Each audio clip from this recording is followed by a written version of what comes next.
preparem com a faixa. É isso mesmo, o motociclista já vem à vista ali, Alex Miller.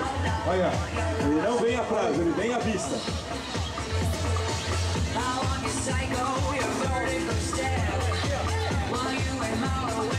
Pode abrir a faixa aí, já deixar a expectativa no ar aí, que a menina tá aparecendo aí já, hein?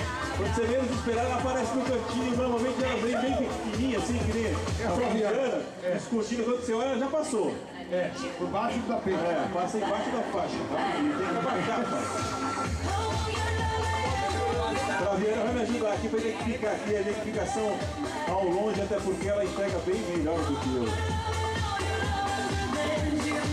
A chegada aí, quem chega agora, parabéns, parabéns a você que completa seus 21 quilômetros, você que passa no sentido oposto, rumo ao portão, no final da raia, lá da... Nossa, esqueci o negócio.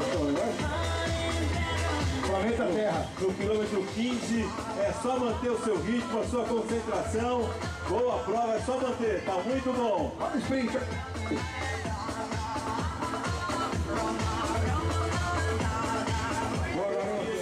Bastante vigor. Valeu, garoto.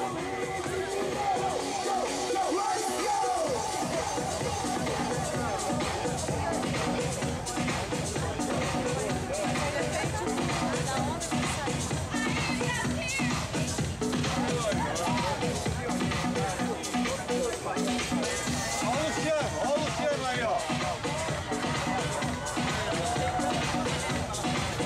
Olha o Luciano!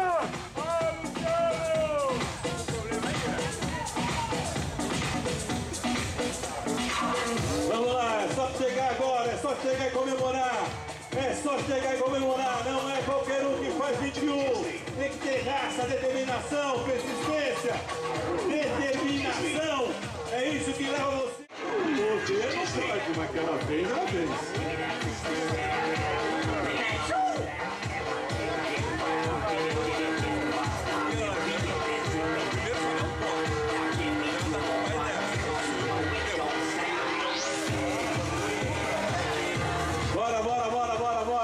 Cuidado com a bicicleta aí, por favor, no cantinho da direita, por favor. Por favor, aí no cantinho da esquerda, cuidado com a bike. Valeu, obrigado.